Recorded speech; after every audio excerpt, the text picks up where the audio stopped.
அஸ்ஸலாமு அலைக்கும் வரஹ்மத்துல்லாஹி வபரகாத்துஹு. அன்புக்குரிய சகோதர சகோதரிகளே, இன்றைக்கு நாம் ஒரு துவா பார்க்க இருக்கிறோம், ஒரு சூரா பார்க்க இருக்கிறோம். அது பல்வேறு விதமான நன்மைகளை தாங்கி நிற்கிறது. குறிப்பாக இன்னைக்கு நோயும் பல்வேறு விதமான உடல் ரீதியான உபாதைகளும் அதிகமாக இருக்கக்கூடிய காலம். ஆரோக்கியத்தை தேடி நாலாபுரத்திலும் மக்கள் அங்குமிங்கும் தேடக்கூடிய ஒரு காலகட்டம். இந்த சூறாவிலே அல்லாஹ் அவ்வளவு பெரிய நிவாரணத்தை வைத்திருக்கிறான். அது என்ன சூறா, அதனுடைய பலன் என்ன, என்னென்ன மாதிரியான நோய்களுக்கெல்லாம் அந்த சூறாவிலே நிவாரணம் இருக்கிறது என்பதை பற்றித்தான் இந்த காணொளியிலே நாம் பார்க்க இருக்கிறோம். முழுமையாக இறுதி வரை காணொளியை பாருங்கள். நான் சதகத்துல்லா பாக்கவி இன்று மீண்டும் உங்களை சந்திப்பதிலே மகிழ்ச்சி அடைகிறேன். உங்களுக்கு எந்த மாதிரியான துவா மற்றும் சூறாக்கள் தேவைப்படுகிறது, எந்த மாதிரியான விஷயங்களை நீங்கள் எதிர்பார்க்கிறீர்கள் என்பதை இன்ஷா அல்லாஹ் கண்டிப்பாக கமெண்ட்ஸ் பாக்ஸிலே நீங்கள் பதிவு செய்யுங்கள். அது சார்ந்த விஷயங்களை உங்களுக்கு தருகிறோம்.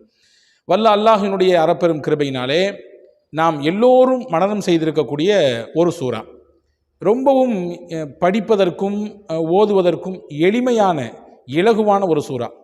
சிறுவர்கள் முதல் பெரியவர்கள் வரை தெரிந்திருக்கிறோம் அந்த சூறாவை. வேறொன்றும் இல்லை, அதுதான் சூரத்துல் ஃபாத்திஹா. அல்ஹம்து சூரா என்று சொல்லுகிறோமே அதுதான். 7 வசனங்களை கொண்ட ஒரு சூறா இது. ஒவ்வொரு தொழுகையிலும் ஓதுகிறோம். சொல்லப்போனால் அந்த சூறா ஓதாமல் தொழுகையே இல்லை. எந்த தொழுகையாகட்டும், ஃபரது, சுன்னத்து, நஃபிலு, வாஜிபு, முஸ்தஹப்பு, என்ன தொழுகையானாலும் சூரா ஃபாத்திஹா என்பது கட்டாயமாக ஓதுகிறோம். ஷாஃபி மதுஹபின் பிரகாரம் அந்த சூறா கட்டாயம் ஓத வேண்டும். ஓதலைன்னா தொழுகையே கூடாது.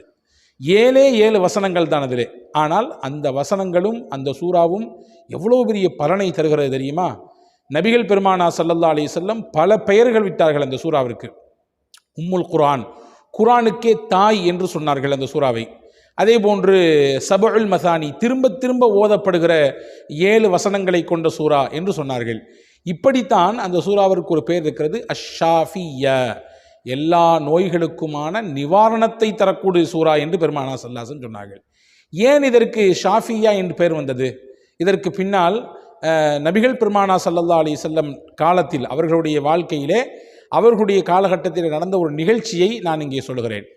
சையதுனா அபூ சயீதுல் குத்ரி ரலியல்லாஹு அன்ஹு, புகாரி ஷரீஃபிலே இந்த ஹதீஸ் வந்திருக்கிறது, முஸ்னத் அஹமதிலே வந்திருக்கிறது, இன்னும் பல நூல்களிலே இந்த ஹதீஸ் பதிவாக இருக்கிறது. அபூ சயீதுல் குத்ரி ரலியல்லாஹு அன்ஹு இந்த ஹதீஸ் அறிவிப்பு செய்கிறாங்க. நாங்கள் எல்லாரும் ஒரு ஊருக்கு போயிருந்தோம். போயிட்டு ரிட்டர்ன் வந்துட்டு இருக்கும் பொழுது ஒரு கிராமத்தை கடந்து வந்தோம். எங்கள் எல்லாத்துக்கும் கடுமையான பசி. அந்த கிராம மக்கள்கிட்ட போய், இந்த மாதிரி நாங்கள்லாம் வழிபோக்கர்கள் பயணத்தில் இருக்கிறோம், பசியாக இருக்கிறோம், ஏதாவது எங்களுக்கு நீங்கள் விருந்தோம்பல் செய்ய முடியுமா அப்படின்னு கேட்டோம். அவங்க யாருமே கண்டுக்கலை. பொதுவாகவே விருந்தோம்பல் கேட்டு வந்தால் அவர்களை நன்றாக கவனித்து உபசரித்து அனுப்பணும். அப்படி தானே மார்க்கம் சொல்லுது.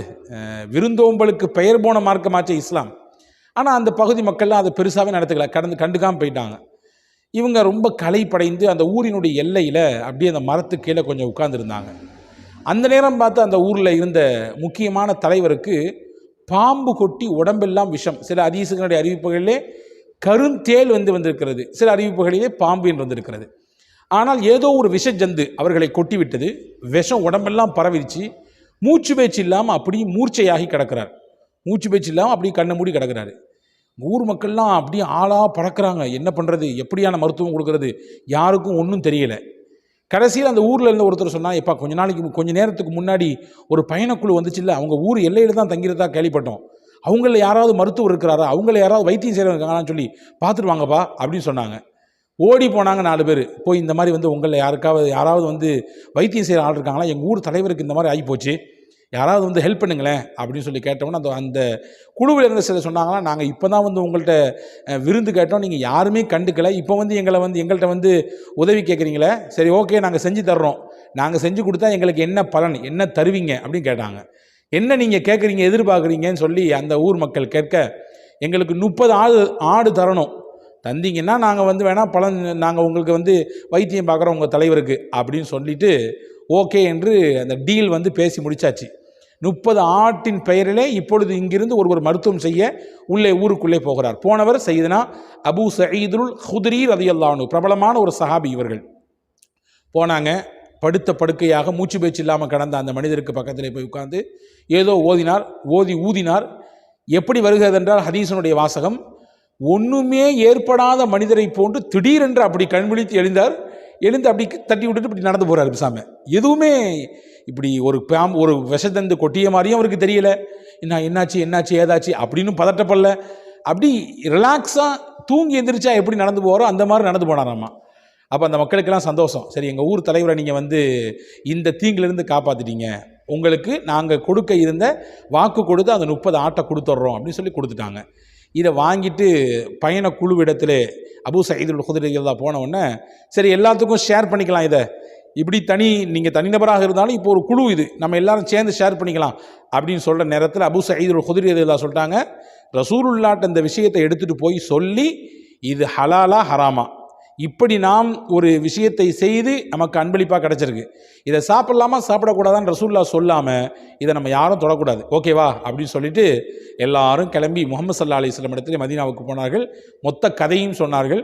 சொல்லி முடித்தோன்னு ரசூல் ஸல்லல்லாஹு அலைஹி வஸல்லம் அபூ சயீத் அல் குத்ரி அவர் தானே ஓதி பார்த்தாரு, அவரை கூப்பிட்டு என்னத்தை வச்சு நீங்கள் மருத்துவம் பண்ணீங்க, என்ன அவருக்கு எப்படி அந்த நோயெல்லாம் இறக்குனீங்க அப்படின்னு கேட்டவுடனே அபூ சயீத் அல் குத்ரி எல்லாம் அப்போ தான் சொன்னாங்க, சூரா ஃபாத்திஹா தான் ஓதினேன், வேற ஒன்றுமே ஓதலை, 7 வசனங்களை கொண்டு இந்த சூரா ஃபாத்திஹாவை தான் ஓதினேன், இதுதான் அல்லாஹ்வின் அருளால் ஷிஃபாவை கொடுத்தது என்று சொன்னவன் ரசூலுல்லாஹ் கேட்டாங்க, உங்களுக்கு எப்படி தெரியும் சூரா ஃபாத்திஹா ஷாஃபியா என்று உங்களுக்கு எப்படி தெரியும்? ஷாஃபியா என்றால் நோய்க்கான நிவாரணத்தை தரக்கூடியது என்று உங்களுக்கு எப்படி தெரியும் அப்படின்னா என்ன அர்த்தம்?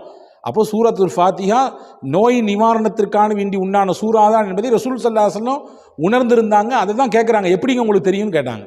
அப்போ ஹஸரத் அபூ சயீத் அல் குத்ரி ரலியல்லாஹு அன்ஹு சொன்னார்கள், யா ரசூலல்லாஹ், அல்லாஹ் என்னுடைய உள்ளத்திலே அந்த விஷயத்தை போட்டு கொடுத்தான், எனக்கு இல்ஹாமாக உள்ளத்தில் ஏற்பட்ட உதிப்பாக எனக்கு வந்தது. எத்தனையோ சில சூறாக்களை நான் மனனம் செய்திருக்கிறேன், அந்த சூறா ஓதி பார்க்கலாம்னு சொல்லி ஒரு இல்ஹாமி எண்ணம், உள்ளத்தில் ஏற்பட்ட உதிப்பு, அது இறைவனால் போட்டு கொடுக்கப்பட்டது என்று சொன்ன உடனே சரியாக செஞ்சீங்க, இதன் மூலமாக கிடைத்த இந்த அன்பளிப்பு உங்களுக்கானது, தாராளமாக சாப்பிடுங்கள் என்று சொல்லிவிட்டு ஒரு பங்கு எனக்கு இருந்தால் கொஞ்சம் கொடுங்களேன்னு சொல்லி கேட்டுக்கிட்டாங்க.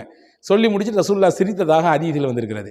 அப்போ இந்த செய்தி, இந்த ஹதீஸிலிருந்து நமக்கு கிடைக்கக்கூடிய பெரிய பாடம் என்னவென்றால், சூரா ஃபாத்திஹா என்பது மிகப்பெரிய நிவாரணத்தை கொண்டிருக்கக்கூடிய சூரா, அவ்வளோ பெரிய நிவாரணங்களை தாங்கி நிற்கிறது. சூரா ஃபாத்திஹாவை எந்த அளவுக்கு அதிகமாக நம்பிக்கையோடு ஒரு நோயாளிக்கு முன்னால் போய் உட்கார்ந்து ஓதி அவர்களுக்கு ஊதுவோமோ, அல்லாஹ் எல்லா நிவாரணத்தையும் தந்து விடுகிறான். எந்த அளவுக்கு என்றால், இப்படியும் சில அறிஞர்கள் சொல்கிறார்கள், சூனியம், கண்பாடு, பொறாமையினால் ஏற்பட்ட அந்த தீங்கு, இதிலிருந்தெல்லாம் கூட சூரத்துல் ஃபாத்திஹா ஒரு மனிதனை காப்பாற்றும். பெரிய பாதிப்பாக இருக்கக்கூடிய சூனியத்திலிருந்தும் கூட மனிதனை மீட்டெடுப்பதற்கு இந்த சூரை ஃபாத்திஹா துணையாக நிற்கும். கண் பாதிப்பில் ஏற்பட்ட தீங்கிலிருந்து பாதுகாப்பதற்கு சூரா ஃபாத்திஹா காரணமாக இருக்கும். பொறாமையான பார்வையில் ஏற்பட்ட தீங்கு, எல்லாருடைய பார்வை ஒரே மாதிரி இருக்கிறது இல்லையே, சிலருடைய பார்வை நல்ல பார்வையாக இருக்கும், ஆனந்த பார்வையாக இருக்கும், துவாவுடைய பார்வையாக இருக்கும், வேறு சிலருடைய பார்வை நம்மை கரிப்பது போன்று உண்டான பார்வையாக இருக்கும், நம்மை அப்படியே திம்பதை போன்று உண்டான பார்வையாக இருக்கும். அப்போ அந்த மாதிரியான பார்வையெல்லாம் நமக்கு சில நேரங்களில் பிரச்சனை பண்ணும். அந்த பார்வையை கூட வீழ்த்தக்கூடிய ஆற்றலை அல்லாஹ் சூரா ஃபாத்திஹாவுக்கு தந்திருக்கிறான். எனவே அன்புக்குரிய சகோதரர்களே, பல சகோதரர்கள் கேட்டார்கள், நோய்க்கு நிவாரணமாக எதை நாங்கள் ஓதுதல் என்பது. இந்த சூரா ஃபாத்திஹாவை நம்பிக்கையோடு ஓதி வாருங்கள், நம்பிக்கையோடு ஓதுவாருங்கள். எவ்வளவு பெரிய தீங்காக இருந்தாலும், எவ்வளவு பெரிய நோயை போட்டு வாட்டி எடுக்கக்கூடிய நோயாக இருந்தாலும் அல்லாஹ் இதன் மூலமாக பலனை வைத்திருக்கிறான். ஒன்றை புரிஞ்சுக்குங்க, தொழாமல், அல்லாட்ட நெருங்காமல், அல்லாட்ட கையேந்தாமல், வெறுமின்ன துவாவையும் வெறுமின்ன சூறாக்களையும் மட்டும் ஓதுவதனாலே கூட எந்த பலமும் கிடைக்காது. அல்லாட்ட தொழணும், கண்ணீர் வடித்து கேட்கணும், அல்லாவிடத்தில் மன்றாடணும், அத்தோடு சேர்த்து துவாக்களையும் படிக்க வேண்டும், சூறாக்களையும் படிக்க வேண்டும். அப்படி இருக்கிற பொழுது நிச்சயமாக ரெண்டும் கூடி சேர்ந்து அல்லாஹுவின் பேரருளையும் அவனுடைய பெரும்பதியான அந்த ஆரோக்கியத்தையும் அல்லாஹ் நமக்கு திருப்பி தருவதற்கு போதுமானவனாக இருக்கிறான். இந்த சூறா எவ்வளவு பெரிய மகத்தான ஆரோக்கியமிக்க சூறா என்பதை இந்த காணொளியில் உங்களுக்கு நான் தந்திருக்கிறேன்.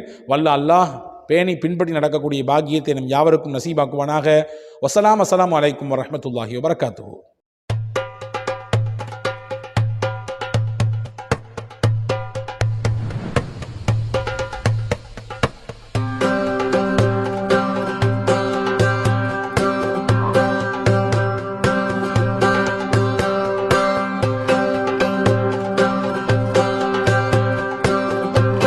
Kareem's Biryani Paradise at Liberty and Catering Services, கோடம்பாக்கத்தின் அறுசுவை அடையாளம்.